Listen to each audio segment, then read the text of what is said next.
Hello and welcome to Checking the Vitals, a podcast powered by SpecialtyCare. I'm Todd Schlosser, and joining me today is Dr. Quincy Byrdsong, the Vice Provost for Health Affairs at Lipscomb University.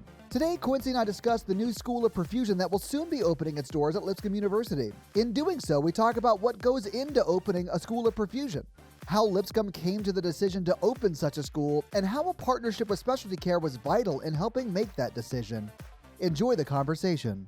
So, Quincy, just once again, thank you so much for joining us here on Checking the Vitals. We really appreciate your time. Yeah, thanks for having me. I would like to start with, if you could give us a high-level overview of Lipscomb as a university in general. Wow, that is a question that I love to answer. Awesome. So, Lipscomb University, we have a 125-year rich history, tradition, named after David Lipscomb, which is one of the pioneers, not only in this area but nationally in the Church of Christ, which is the faith base and the faith foundation for our university. Right. You know, what we do essentially is we integrate Christian faith and practice with academic excellence. This comes out in the faculty that are part of the Lipscomb family, but more importantly, it comes out in our interactions with the students that choose to come here to pursue their academics. Lipscomb University is part of the Nashville community, so we consider ourselves not just located in the community, but we consider ourselves a part of the community. But we consider the whole world our community because of the impact and the scope of influence that we would like to have for all those stakeholders that we interact with. I'd imagine that you've had quite an impact for 127 years. I mean, you guys are an institution here in Nashville, and I grew up in Nashville, so it's rare that I wouldn't meet someone that doesn't know the name Lipscomb. But yes. Because the reach of the world is getting smaller as the internet's getting bigger and things like podcasts have a global reach now, I just want to make sure everyone understands how embedded Lipscomb is in Nashville, which is a huge healthcare city as it is. Absolutely. So you guys have been around for 125 years or so. Yeah, right. And so you've been here quite a long time and a very big healthcare city. Have you always had a school of nursing incorporated into that? So that's a great question. So Lipscomb University, when it was founded, it was primarily a liberal arts school, and liberal arts are still probably our base in terms of the students. Mostly undergraduate education delivery. But early part of the 2010s, 2011, 2012, we got into a little more of the health sciences education. And so we started with our School of Pharmacy. And that was the first health science education program that we had. And it delivered the PharmD degree, so the Doctor of Pharmacy degree. Right. And then as we started moving toward a more, wanted to leverage Nashville being the healthcare capital, we started looking, we started branching out to see what other health sciences education we could provide. And so Lipscomb already had departments of kinesiology and nutrition that have some healthcare, connectivity. And so that also was included into the College of Health Sciences. We were educating nurses, but we were educating nurses in a partnership with Vanderbilt. Okay. So it was Vanderbilt's School of Nursing, but some of the nursing students were actually being educated here and at Vanderbilt, sort of a hybrid thing. And then after a little while, Lipscomb, branched out on its own and had its own School of Nursing, and we've had that School of Nursing ever since. The next program that was added on to which is the most recent program that we have, is the Physician Assistant Studies program. That's a master's in PA. And you notice I said physician assistant, not physician's assistant. Yeah. Because if I said physician's assistant, I would never hear the end of it from the PA. So I'm sure. Yes. And so that program is really thriving right now. So it's only a couple of years old, but we graduated our first class last year. They had 100% pass rate on the PA National Certification Exam. That's awesome. Which is phenomenal. Yeah. So now we have a focus more at Lipscomb University on how we impact the healthcare workforce, how we impact the healthcare industry, which is sort of why we were looking at even growing our health sciences portfolio even more. Well, yeah, and let's talk about that some, because the reason I'm here today and the reason we're talking is because you guys have decided to launch a perfusion school here at Lipscomb. Yeah. So can I ask, what brought about that decision? Was it just, oh, we should expand this? There's an area of need, or was there one person who was a champion for it? How did that come about? Yeah, so probably a combination of things. Okay. So prior to coming to Lipscomb, I worked in a large healthcare system in Georgia. Okay. No academic affiliation. I mean, it was a true blue community health system, 11 hospitals, 7 health parks, 400 outpatient clinics. I mean, a true, garden variety hospital. And one of the things that I noticed, you have a lot of physicians, you have a lot of nurses, you have a lot of clinicians, but where I noticed that we were really putting a lot of our resources and energy was into sort of that support level. Yeah. So the people that were, assisting the physicians, the people that were assisting the physical therapists, the occupational therapists, all these kinds of things. And one of the things that we really noticed was that we needed to invest more when I was in Georgia in perfusion. Yeah. Because our biggest clinical department was cardiovascular medicine. Yeah. Which is where all the perfusionists, hung out. Yeah. So I knew about the importance of perfusion even before I got to Nashville. Sure. Well, when I got to Nashville, I was connected with SpecialtyCare, and the largest, and I knew about SpecialtyCare, the largest provider of perfusionists in the country. Yeah. I got connected to SpecialtyCare probably as soon as I found out that I was going to start here at Lipscomb. SpecialtyCare located in Nashville. Yeah. I'm at Lipscomb, If nothing else, it would be a good networking opportunity for me individually and also for me in my role as the Vice Provost for Health Affairs. And so, in talking with SpecialtyCare, I know that they have a great presence in Nashville in terms of the corporation, but wanted even a bigger presence in terms of, contributing to the perfusion technology workforce. Yeah. And when I got here, one of the things that they asked, are you going to right away think about new programs? I was like, well, I kind of want to see like what the low hanging fruit could be. Sure. Particularly something that's really needed in healthcare. Perfusion is something that I'd already been thinking about. Yeah. Got connected to SpecialtyCare, and it was sort of those situations, Ty, where everything just sort of lined up. Yeah. At the right time. I got connected with the right people. There was interest already from my predecessor. Okay. He had already had some initial discussion about having a cardiovascular perfusion program at Lipscomb as well.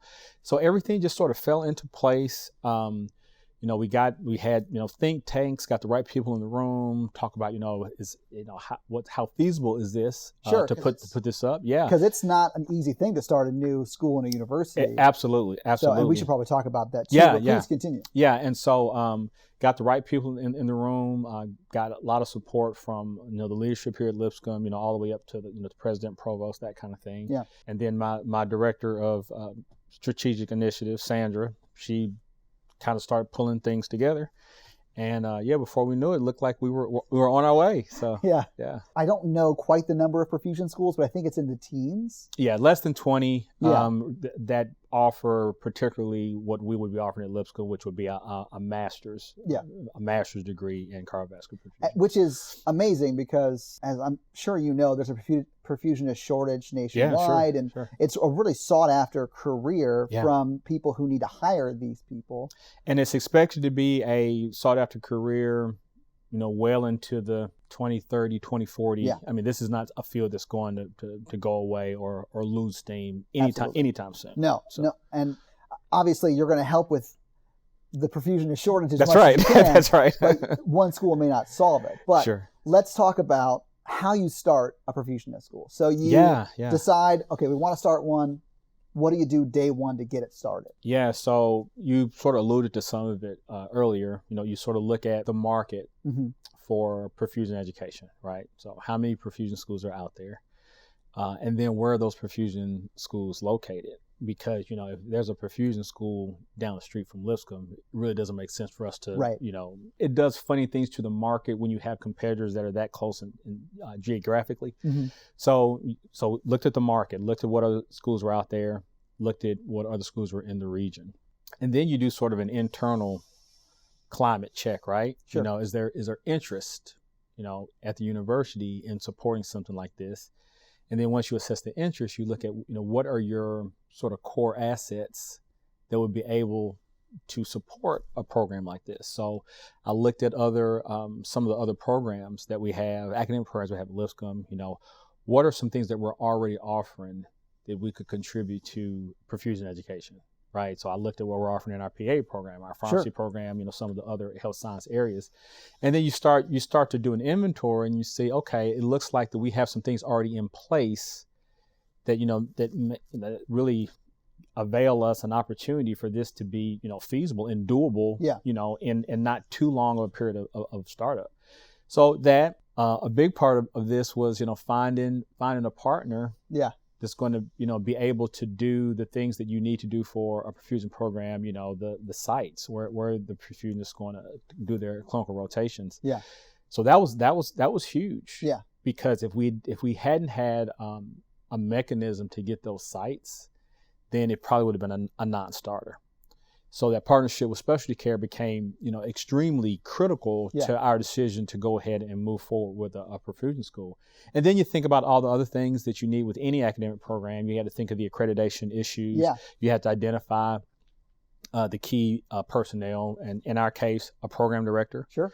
A program director that, not only is a perfusionist, but is an academic perfusionist, which is not necessarily the same thing, right? Right, and you're already looking at a small pond of people because there aren't a lot of perfusionists. Not a lot of perfusionists, but we're looking for perfusionists and someone that an academic perfusionist. Yeah. So we had to, that's a big part of it, and then also somebody that really, aligns with what we're trying to do as a university. Sure. Because none of our programs function in isolation. We still have an overarching mission that really guides everything that we do. Yeah. So those are, so all the things, really becoming familiar with the standards that the accrediting body is looking for. Well, I'd imagine, and building a curriculum around that.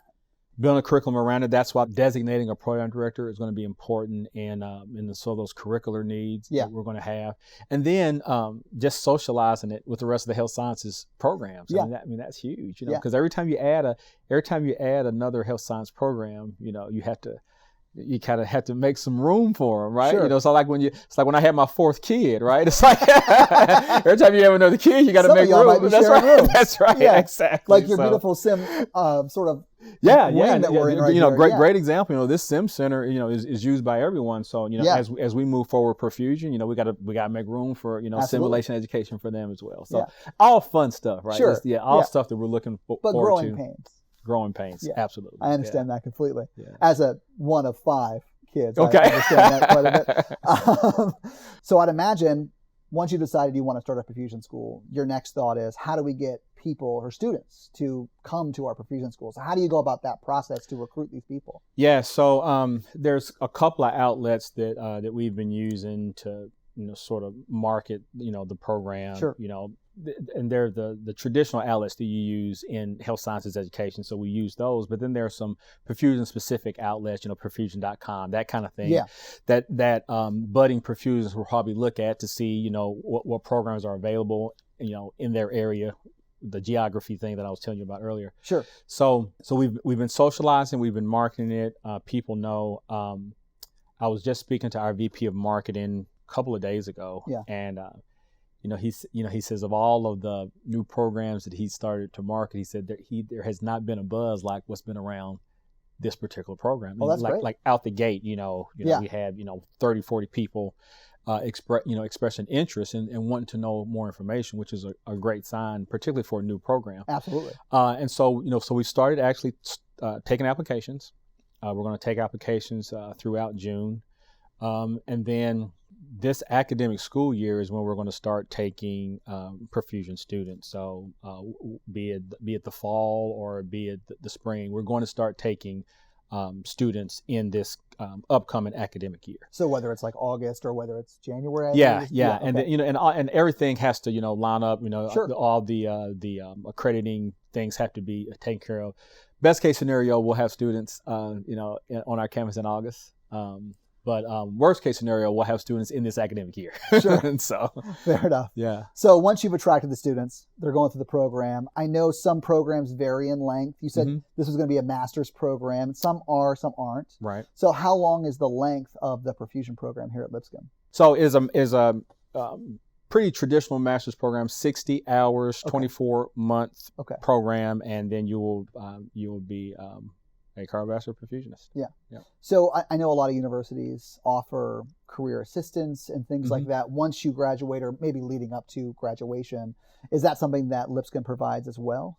So Lipscomb does provide a very robust job placement function for all of our graduates. The good part about the perfusion program is SpecialtyCare is also guaranteeing jobs for all the graduates of our perfusion program. Through SpecialtyCare. Through SpecialtyCare. Right. And so that is sort of an additional layer of, assuring that these students have a place to land and, they can do the things that they're going to be trained to do and that they're going to be passionate about. And so that partnership with SpecialtyCare is going to be huge because not only do we have Lipscomb's job placement function that'll connect them to the right, healthcare entities, but we have SpecialtyCare also that's saying, hey, if you don't land in another healthcare industry, you could always, begin your perfusion career with us. Yeah, absolutely. And, SpecialtyCare is, really good about, populating the perfusion workforce in all the ways that they've done it for the length of time that they've been doing it. So we've got a great situation, Todd, to be quite honest with you, in terms of having the program. It's in an area where, Nashville, my goodness, this is like the healthcare capital I know. of the United States. You have the largest, healthcare system in the world. Yeah, right, HCA. Yeah, right HCA, right here in Nashville. We're talking about responsible for trillions of dollars that they contribute. I'm not talking about revenue. That they contribute to improving health outcomes, across the country, even across the world. Yeah. You have academic medicine here. In Nashville, right? You have Vanderbilt Medical Center, is known for their excellence in medical education. And then you have, you go the opposite direction. You have Meharry Medical College, which is one of the premier HBCU medical colleges in the country. And so, there's a lot here in Nashville. So, this is the right time for this program in the right place. So, we're so excited about the potential here and what we'll be able to accomplish.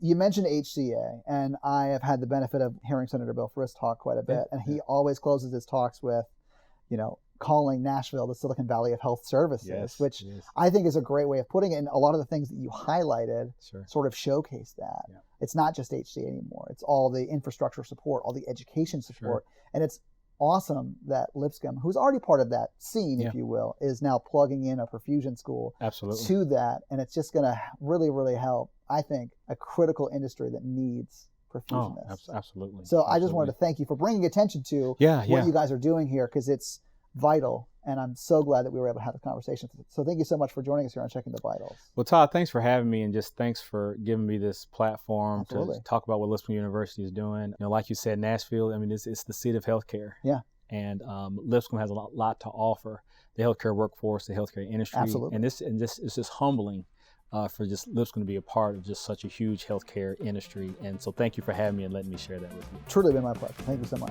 Thank you for listening to Checking the Vitals. If you enjoyed the content we provide, please leave us a 5-star rating and review.